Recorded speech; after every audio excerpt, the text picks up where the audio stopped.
ನಿರೀಕ್ಷೆಯನ್ನ ಮುಟ್ಟದ ನಿರ್ಮಲಾ ಬಜೆಟ್. ಯಾವುದು ಅಗ್ಗ, ಯಾವುದು ದುಬಾರಿ? ಕೇಂದ್ರ ಹಣಕಾಸು ಸಚಿವೆ ನಿರ್ಮಲಾ ಸೀತಾರಾಮನ್ ರವರು ಸತತ 9ನೇ ಬಾರಿಗೆ ಕೇಂದ್ರ ಬಜೆಟ್ ಮಂಡಿಸುವ ಮೂಲಕ ಹೊಸ ದಾಖಲೆ ಬರೆದಿದ್ದಾರೆ. ಮೋದಿ 3.0 ಸರ್ಕಾರದ 2ನೇ ಪೂರ್ಣ ಪ್ರಮಾಣದ ಬಜೆಟ್ ಇದಾಗಿದ್ದು, ಇಡೀ ದೇಶದ ಕಣ್ಣು ಇದರ ಮೇಲೆ ಇತ್ತು. ಮಧ್ಯಮ ವರ್ಗದವರು ಮತ್ತು ಉದ್ಯಮಿಗಳು ಸಾಕಷ್ಟು ನಿರೀಕ್ಷೆಗಳನ್ನ ಈ ಬಜೆಟ್ ಮೇಲೆ ಇಟ್ಕೊಂಡಿದ್ರು. ಆದಾಯ ತೆರಿಗೆಯಲ್ಲಿ ದೊಡ್ಡ ಬದಲಾವಣೆಗಳು ಆಗದಿದ್ದರೂ ಸೀಮಾ ಸುಂಕ ಮತ್ತು ತೆರಿಗೆ ದರಗಳಲ್ಲಿ ಮಾಡಲಾದ ಬದಲಾವಣೆಗಳಿಂದಾಗಿ ಕೆಲವು ವಸ್ತುಗಳು ಅಗ್ಗವಾಗಿದ್ದರೆ ಮತ್ತೆ ಕೆಲವು ವಸ್ತುಗಳು ನಿಮ್ಮ ಜೇಬಿಗೆ ಕತ್ತರಿ ಹಾಕಲಿವೆ. ಹಾಗಾದ್ರೆ 53.47 ಲಕ್ಷ ಕೋಟಿ ರೂಪಾಯಿ ಬಜೆಟ್ನಲ್ಲಿ ಜನಸಾಮಾನ್ಯರಿಗೆ ಸಿಕ್ಕಿದ್ದೇನು? ಯಾವ ವಸ್ತುಗಳ ಬೆಲೆ ಇಳಿಕೆಯಾಗಿದೆ ಮತ್ತು ಯಾವುದರ ಬೆಲೆ ಏರಿಕೆಯಾಗಿದೆ ಎಂಬುದರ ಕಂಪ್ಲೀಟ್ ಡೀಟೇಲ್ಸ್ ಇಲ್ಲಿದೆ. ಆರೋಗ್ಯ ಕ್ಷೇತ್ರಕ್ಕೆ ನಿರ್ಮಲಾ ಬಿಗ್ ಗೇಮ್. ಕ್ಯಾನ್ಸರ್ ಚಿಕಿತ್ಸೆ ಅಗ್ಗ, ಔಷಧಗಳ ಸುಂಕ ಕಡಿತ. ಈ ಬಾರಿಯ ಬಜೆಟ್ನಲ್ಲಿ ಕ್ಯಾನ್ಸರ್ ರೋಗಿಗಳಿಗೆ ಮತ್ತು ಅಪರೂಪದ ಕಾಯಿಲೆಗಳಿಂದ ಬಳಲುತ್ತಿರುವವರಿಗೆ ನಿರ್ಮಲಾ ಸೀತಾರಾಮನ್ ದೊಡ್ಡ ಮಟ್ಟದ ರಿಲೀಫ್ ಅನ್ನು ನೀಡಿದ್ದಾರೆ. ಕ್ಯಾನ್ಸರ್ ಚಿಕಿತ್ಸೆಯಲ್ಲಿ ಬಳಸುವ 17 ಪ್ರಮುಖ ಔಷಧಗಳ ಮೇಲಿನ ಆಮದು ಸುಂಕವನ್ನ ಕಡಿತಗೊಳಿಸಲಾಗಿದೆ. ಇದರಿಂದಾಗಿ ದೇಶದಲ್ಲಿ ಕ್ಯಾನ್ಸರ್ ಚಿಕಿತ್ಸೆಯ ವೆಚ್ಚ ಗಣನೀಯವಾಗಿ ಕಡಿಮೆ ಆಗಿದೆ. ಅಷ್ಟೇ ಅಲ್ಲದೆ ಅಪರೂಪದ ಕಾಯಿಲೆಗಳ ಚಿಕಿತ್ಸೆಗಾಗಿ ಬಳಸುವ 7 ಬಗೆಯ ಔಷಧಗಳು ಮತ್ತು ವಿಶೇಷ ವೈದ್ಯಕೀಯ ಆಹಾರ ಪದಾರ್ಥಗಳ ಮೇಲೆ ಪೂರ್ಣ ಪ್ರಮಾಣದ ಆಮದು ಸುಂಕದ ವಿನಾಯಿತಿಯನ್ನ ನೀಡಲಾಗಿದೆ. ಇದು ಲಕ್ಷಾಂತರ ಕುಟುಂಬಗಳಿಗೆ ಆರ್ಥಿಕವಾಗಿ ನೆರವಾಗಲಿದೆ. ಎಲೆಕ್ಟ್ರಾನಿಕ್ಸ್, ಮೊಬೈಲ್, ಓವೆನ್ ಅಗ್ಗ. ಸೋಲಾರ್ ಮತ್ತು ಬ್ಯಾಟರಿ ಬೆಲೆ ಇಳಿಕೆ. ಡಿಜಿಟಲ್ ಇಂಡಿಯಾ ಮತ್ತು ಸ್ವದೇಶಿ ತಯಾರಿಕೆಗೆ ಒತ್ತು ನೀಡುತ್ತಿರುವ ಸರ್ಕಾರ ಎಲೆಕ್ಟ್ರಾನಿಕ್ಸ್ ವಲಯಕ್ಕೂ ಬಂಪರ್ ಕೊಡುಗೆ ನೀಡಿದೆ. ಸ್ಮಾರ್ಟ್ ಫೋನ್ಗಳು ಮತ್ತು ಲಿಥಿಯಂ ಅಯಾನ್ ಬ್ಯಾಟರಿಗಳ ತಯಾರಿಕೆಗೆ ಬೇಕಾದ ಯಂತ್ರೋಪಕರಣಗಳ ಮೇಲಿನ ಸುಂಕದ ವಿನಾಯಿತಿಯನ್ನ ಎಕ್ಸ್ಟೆಂಡ್ ಮಾಡಲಾಗಿದೆ.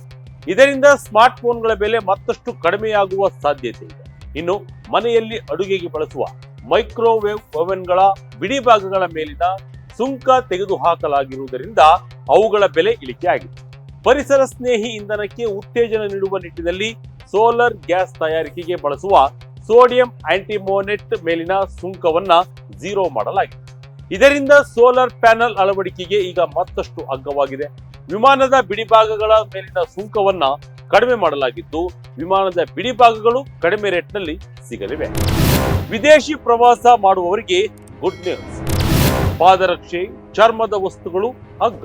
ಇನ್ನು ನೀವು ವಿದೇಶ ಪ್ರವಾಸದ ಪ್ಲಾನ್ ಮಾಡಿದ್ದರೆ ಬಜೆಟ್ನಲ್ಲಿ ನಿಮಗಾಗಿ ಸಿಹಿ ಸುದ್ದಿಯನ್ನ ನಿರ್ಮಲಾ ಸೀತಾರಾಮನ್ ನೀಡಿದ್ದಾರೆ. ವಿದೇಶಿ ಪ್ರವಾಸ ಪ್ಯಾಕೇಜ್ಗಳ ಮೇಲಿನ TCS ದರವನ್ನ 5% 2% ಇಳಿಸಲಾಗಿದೆ. ಇದರಿಂದ ವಿದೇಶಿ ಪ್ರವಾಸದ ಮುಂಗಡ ವೆಚ್ಚ ಕಡಿಮೆಯಾಗಲಿದೆ.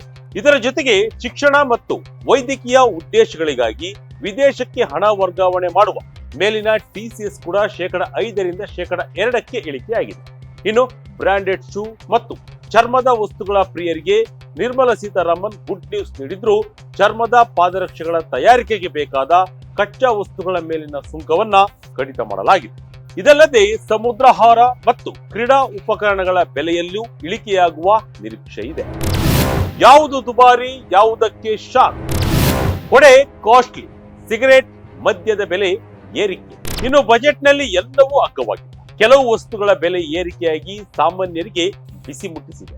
ವಿಶೇಷವಾಗಿ ಈ ಬಾರಿ ಕೊಡೆಗಳು ಅಂದರೆ ಛತ್ರಿಗಳ ಬೆಲೆ ಏರಿಕೆಯಾಗಲಿದೆ. ಗಾರ್ಡನ್ ಕೊಡೆಗಳನ್ನ ಹೊರತುಪಡಿಸಿ ಸಾಮಾನ್ಯ ಕೊಡೆಗಳ ಮೇಲಿನ ಸೀಮಾ ಸುಂಕವನ್ನ 20% ಅಥವಾ ಪ್ರತಿ ಪೀಸ್ಗೆ 60 ರೂಪಾಯಿ ಹೆಚ್ಚಿಸಲಾಗಿದೆ. ಇನ್ನು ರಾಸಾಯನಿಕ ವಲಯದಲ್ಲಿ ಪೊಟ್ಯಾಷಿಯಂ ಹೈಡ್ರಾಕ್ಸೈಡ್ ಮೇಲಿನ ಸುಂಕವನ್ನ 0% 7.5ಕ್ಕೆ ಹೆಚ್ಚಿಸಿರುವುದು ಕೈಗಾರಿಕೆಗಳಿಗೆ ಹೊರೆಯಾಗಲಿದೆ. ತಂಬಾಕು ಉತ್ಪನ್ನಗಳು ಮತ್ತು ಮದ್ಯದ ಮೇಲಿನ ತೆರಿಗೆಗಳಲ್ಲಿನ ಬದಲಾವಣೆಗಳಿಂದಾಗಿ ಇವುಗಳ ಬೆಲೆ ಹೆಚ್ಚಾಗುವ ಸಾಧ್ಯತೆ ಇದೆ. ಇದರಿಂದ ಸಿಗರೇಟು ಮತ್ತು ಬಿಯರ್ನ ರೇಟು ಮತ್ತಷ್ಟು ಏರಿಕೆಯಾಗಲಿದ್ದು, ಮದ್ಯಪ್ರಿಯರಿಗೆ ಹಣದ ಕಿಕ್ ನೀಡಲಾಗಿದೆ.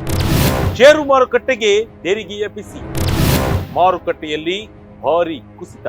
ಇನ್ನು ನಿರ್ಮಲಾ ಸೀತಾರಾಮನ್ ರವರ ಬಜೆಟ್ ಭಾಷಣ ಮುಗಿಯುತ್ತಲೇ ಷೇರು ಮಾರುಕಟ್ಟೆ 1600 ಪಾಯಿಂಟ್ಗಳಿಗೂ ಹೆಚ್ಚು ಕುಸಿದಿದ್ದು, ಬಜೆಟ್ ಹಿನ್ನೆಲೆ ಭಾನುವಾರ ಕೂಡ ಷೇರು ಮಾರುಕಟ್ಟೆ ಓಪನ್ ಆಗಿದೆ. ಆದರೆ ಷೇರುದಾರರಿಗೆ ನಿರ್ಮಲಾ ಸೀತಾರಾಮನ್ ಶಾಕ್ ನೀಡಿದ್ದು ಫ್ಯೂಚರ್ಸ್ ಮತ್ತು ಆಪ್ಷನ್ ಅಂದ್ರೆ F&O ಮೇಲಿನ ಸೆಕ್ಯೂರಿಟೀಸ್ ಟ್ರಾನ್ಸಾಕ್ಷನ್ ಟ್ಯಾಕ್ಸ್ ಅನ್ನ ಹೆಚ್ಚಿಸಲಾಗಿದೆ. ಫ್ಯೂಚರ್ಸ್ ಮೇಲಿನ ಎಸ್ಟಿಟಿ ಶೇಕಡ 0.02 ಇಂದ ಶೇಕಡ 0.05ಕ್ಕೆ ಹಾಗೂ ಆಪ್ಷನ್ ಮೇಲಿನ ಎಸ್ಟಿಟಿ 0.1 ರಿಂದ 0.15ಕ್ಕೆ ಏರಿಕೆಯಾಗಿದೆ.